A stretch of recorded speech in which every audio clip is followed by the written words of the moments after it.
Dicen que la sangre es más espesa que el agua, que la familia es lo primero. Pero, ¿qué haces cuando la misma persona que te dio la vida es la que intenta ahogarte lentamente, día tras día, en un mar de culpas y mentiras? Amé a mi madre, o al menos a la idea de ella que construí en mi mente para poder sobrevivir. Pero esta historia no es sobre amor. Es sobre cómo un consejo repetido hasta el cansancio, escupido con rabia en los peores momentos, se convirtió en el arma perfectamente calculada de mi venganza. Quédate y descubre cómo el castillo de naipes de una madre narcisista se derrumbó por el peso de sus propias palabras.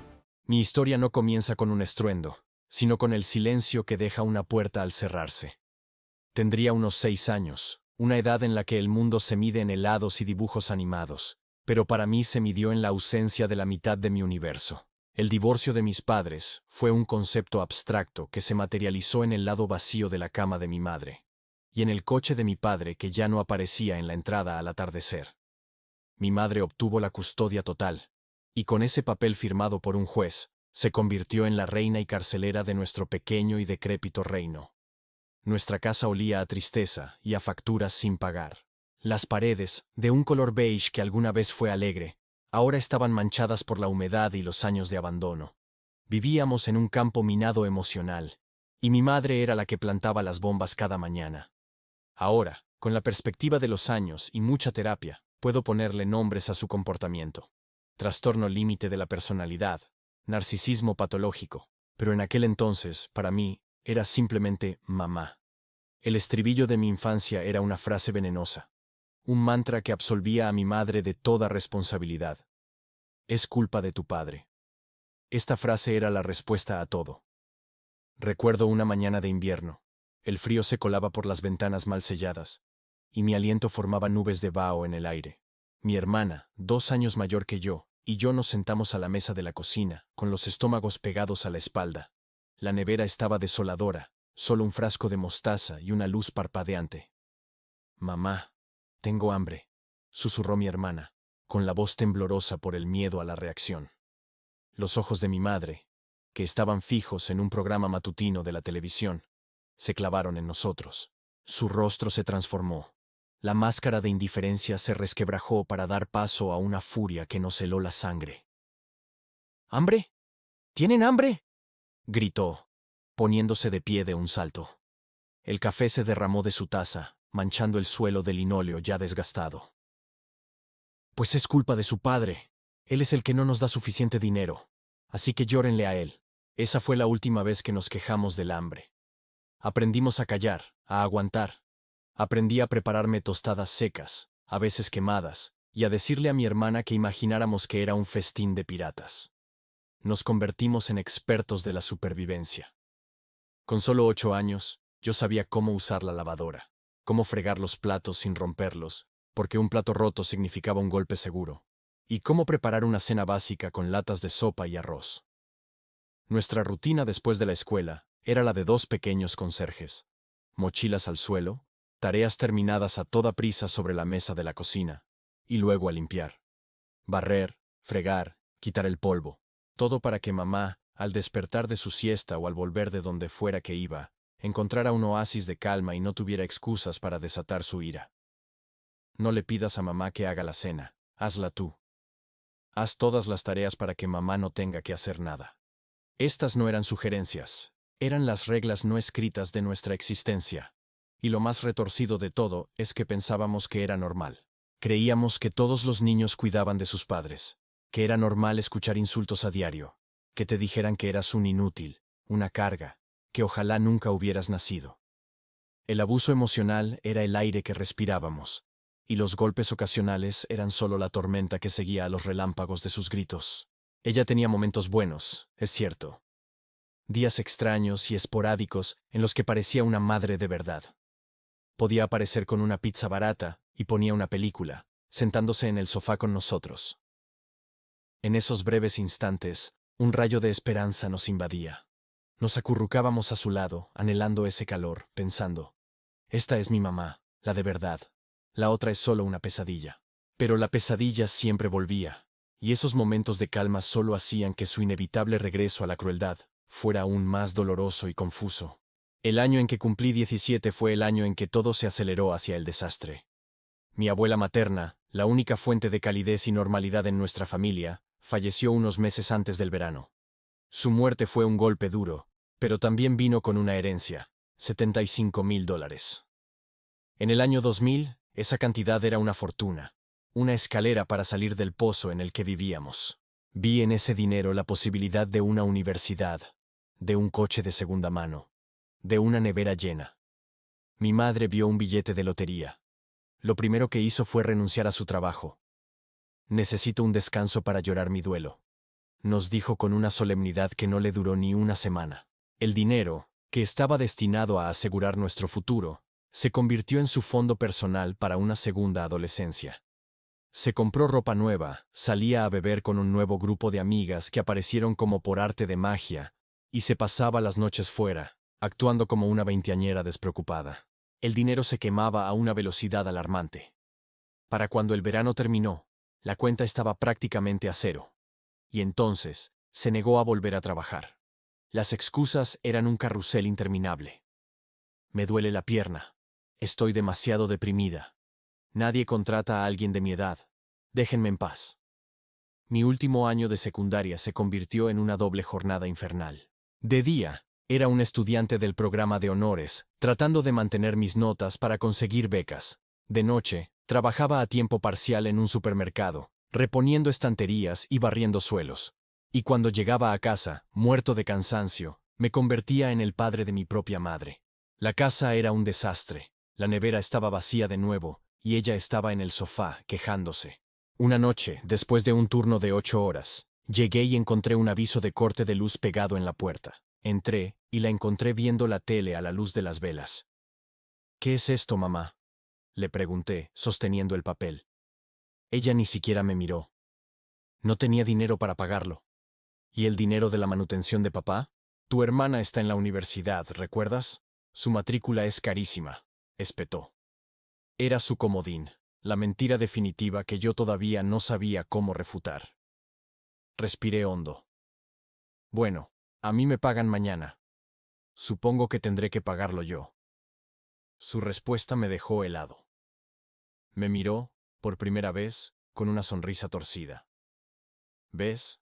Para eso tienes trabajo. ¿Por qué no lo pagas tú y dejas de quejarte? Esa noche, mientras pagaba la factura de la luz con el dinero que había estado ahorrando para la solicitud de la universidad, sentí como algo dentro de mí se rompía. La pequeña llama de amor o deber filial que aún albergaba por ella comenzó a extinguirse. La universidad era mi única vía de escape. Era la luz al final de un túnel muy largo y oscuro. Gracias a mis notas y a mi trabajo, conseguí una beca parcial, pero no era suficiente para una universidad privada.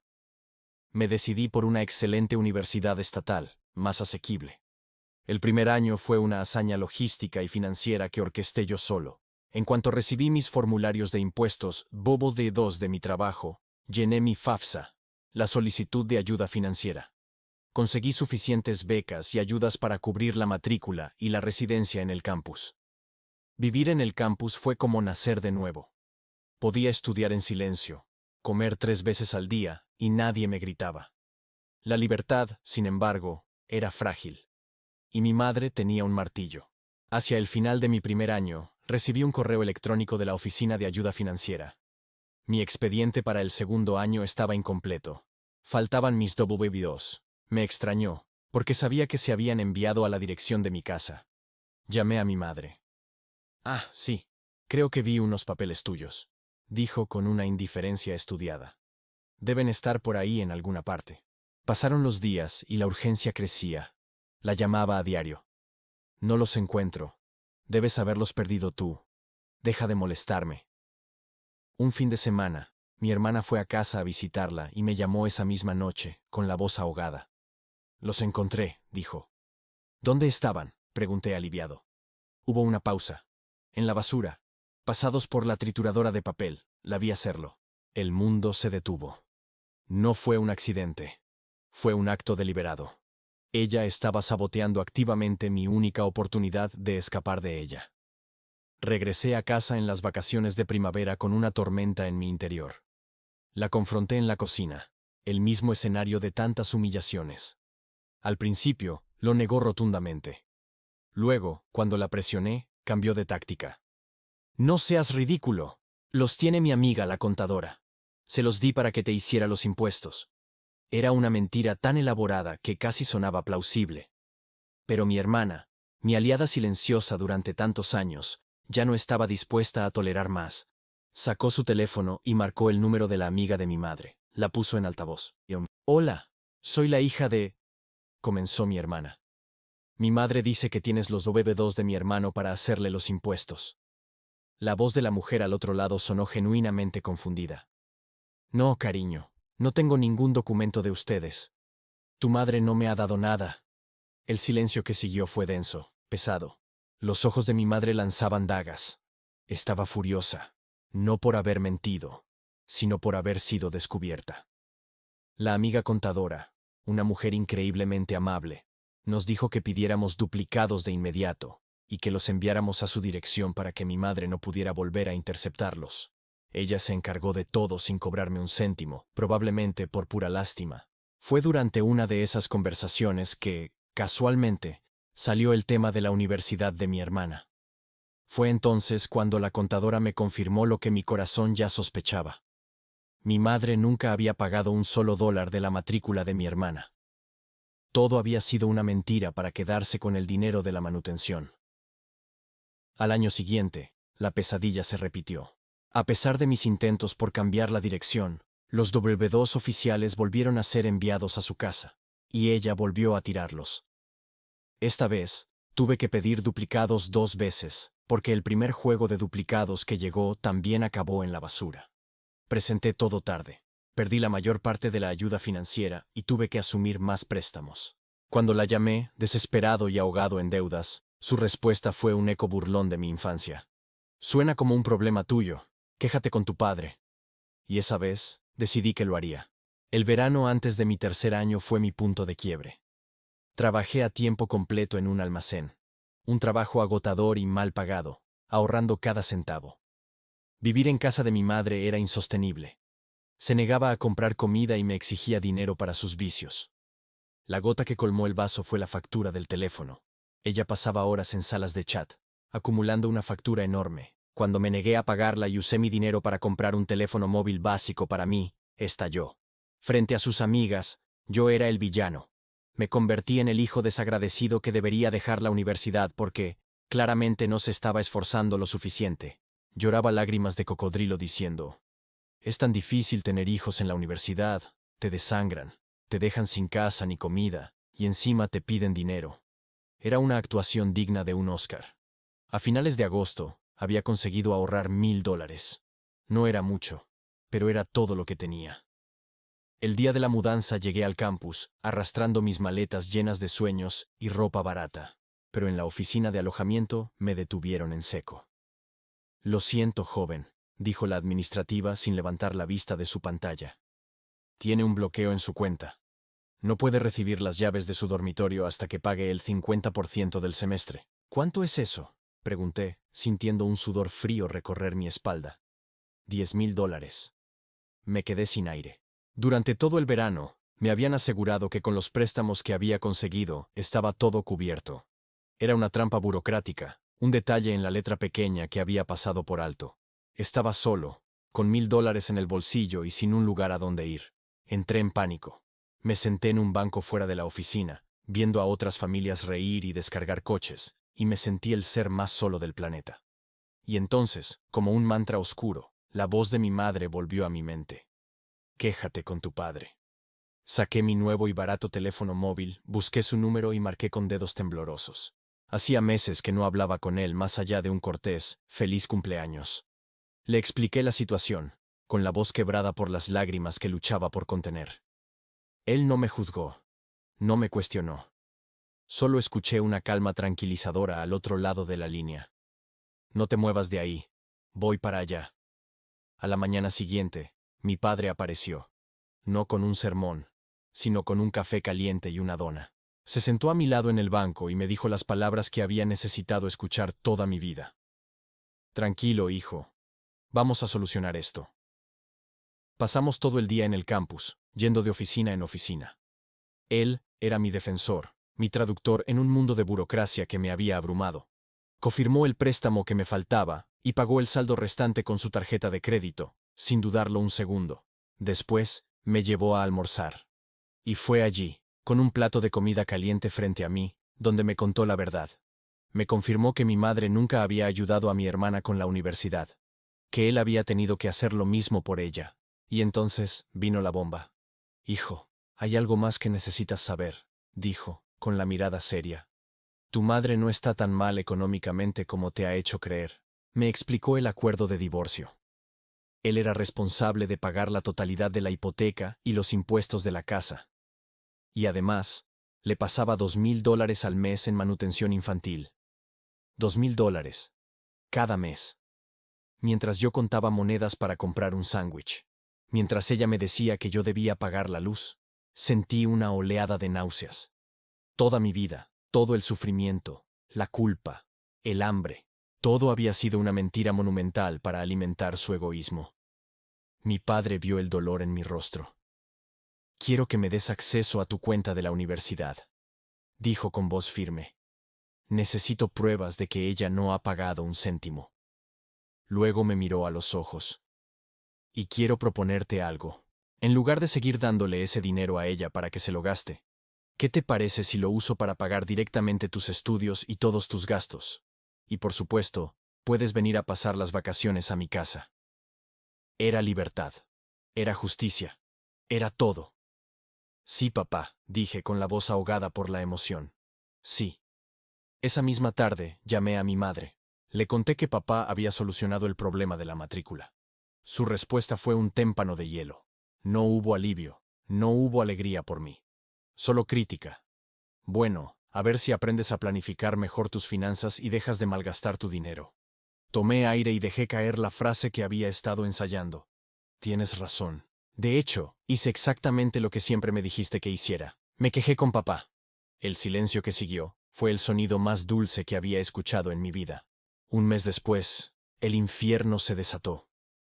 Mi madre me llamó, gritando tan fuerte que tuve que apartar el teléfono de mi oído. Había recibido una notificación del tribunal. Mi padre había presentado una moción para reabrir el caso de divorcio. Armado con los extractos de la universidad que demostraban que ella no había contribuido en nada a mi educación ni a la de mi hermana, mi padre argumentó ante el juez que ella estaba violando flagrantemente el propósito del acuerdo de manutención. Le dijo al juez que él estaba más que dispuesto a asumir todos mis gastos universitarios, pero que no iba a seguir pagando la hipoteca de una casa en la que yo no vivía ni una manutención que ella usaba como su sueldo personal. La solución que propuso era simple: vender la casa, dividir las ganancias como correspondiera, y que yo viviera con él durante los periodos de vacaciones. Ella me acusó de todo: de ser un traidor, un egoísta, un monstruo que la estaba dejando en la calle. No entiendo de qué te quejas, mamá, le respondí con una calma que la desquició. Siempre dijiste que la matrícula era carísima. Claramente, mis gastos son mucho mayores que los $2,000 que te daba papá, porque nunca te alcanzaba para ayudarme, ¿verdad? Me gritó que yo era un privilegiado, que ella nunca tuvo la oportunidad de vivir sus 4 años felices de universidad. Tú llevas 3 años sin trabajar por elección propia, le recordé. Yo llevo 3 años estudiando y trabajando al mismo tiempo para sobrevivir a tus sabotajes. En un último y patético intento de manipular la situación, dejó de pagar las facturas de la casa para que cortaran la luz y el agua, pensando que así podría presentarse ante el juez como una víctima desamparada. Me llamó, llorando falsamente, diciéndome que si quería volver a casa para las vacaciones de invierno, tendría que ayudarla a pagar todo, sabiendo perfectamente que ella ya se había instalado en el cómodo condominio de su novio. Lo siento mucho, mamá. Te voy a extrañar, le dije, saboreando cada palabra. Pero pasaré las vacaciones en casa de papá. Recordé la Navidad anterior, cuando mi regalo fue ver mis cosas tiradas en el jardín, arruinadas por la lluvia, como castigo por no haber ido a limpiarle la casa. No, no volvería a caer. Mi padre, al enterarse, se rió. Llamó a mi madre y le recordó amablemente que, hasta la audiencia judicial, el acuerdo de manutención seguía vigente, por lo que tenía más que suficiente dinero para mantener los servicios. Milagrosamente, mi madre encontró el dinero y todo se restableció. La audiencia fue una formalidad. El juez le concedió a mi padre el control total de mis gastos educativos. La manutención fue cancelada de forma inmediata y se ordenó la venta de la casa, obligándola a cooperar. En unos pocos meses, mi madre perdió su principal fuente de ingresos y la casa que nunca había pagado. Se mudó con su novio a otra zona horaria, desapareciendo de mi vida cotidiana. La ironía final, la que todavía me hace sonreír, es que a mi padre le resultaba económicamente más barato pagar mi matrícula universitaria completa, mi alojamiento y mis gastos, que seguir pasándole a ella la manutención. Hice lo que ella me dijo, y obtuve mi venganza. Los años posteriores a ese enfrentamiento judicial fueron como aprender a respirar después de haber estado bajo el agua demasiado tiempo. Me uní a mi padre, mi madrastra y mis medio hermanos, y por primera vez en mi vida, entendí lo que significaba tener una familia de verdad, un lugar donde te apoyan, te celebran y no te ven como una carga. Las vacaciones ya no eran una fuente de estrés, sino de alegría. Me gradué de la universidad con honores, con mi padre y mi nueva familia aplaudiendo en la grada. Mi relación con mi madre, si es que se le puede llamar así, es una red de límites y distancias cuidadosamente construida. Hablamos de vez en cuando, conversaciones superficiales que evitan cualquier tema profundo. Aprendí por las malas que no se puede confiar en ella. Hace un par de años, me juró que vendría a la ciudad para celebrar mi cumpleaños. Hice reservas, organicé mi día en torno a ella. Me dejó plantado sin una llamada ni un mensaje. Desde ese día, no la incluyo en nada importante. Después de la universidad, sus tácticas de manipulación continuaron, aunque sin el poder de antes. Se mudó a Tennessee sin decirnos nada, y luego intentó convencerme de que me mudara con ella para cuidarla. Tenía menos de 50 años, estaba sana, y se negaba a trabajar. Cuando me negué, llamó a mi hermana para quejarse con su frase favorita: «Tengo una hija que no quiere cuidarme». Mi hermana y yo nos reímos durante minutos. Su vida ha sido un lento descenso en espiral, una consecuencia directa de sus acciones. Pasó años entrando y saliendo de hospitales psiquiátricos. Vivió en la vieja casa de mis abuelos, hasta que la negligencia la hizo casi inhabitable, y tuvo que malvenderla. Fue de un familiar a otro, quemando cada puente hasta que no le quedó ninguno. Finalmente, tras un tiempo en un refugio, consiguió una vivienda subsidiada. Es un apartamento tipo loft, bastante agradable. ¿Y saben qué hace? Se queja. Se queja de lo mal que está, de lo sola que se siente y de cómo nadie quiere acogerla. A pesar de todo, no le guardo odio. Solo una profunda y triste indiferencia. Crecer en ese caos me enseñó a ser fuerte, autosuficiente e increíblemente resiliente. Me enseñó el valor de un verdadero apoyo familiar, algo que encontré en mi padre. Y me demostró que, a veces, la única forma de ganar es seguir el consejo de tu peor enemigo. Al final, mi madre me enseñó la lección más importante de mi vida. A veces, para salvarte, tienes que estar dispuesto a quemar el puente que te une a la persona que te está hundiendo. Y desde las cenizas, puedes construir un futuro que nadie, nunca más, podrá sabotear.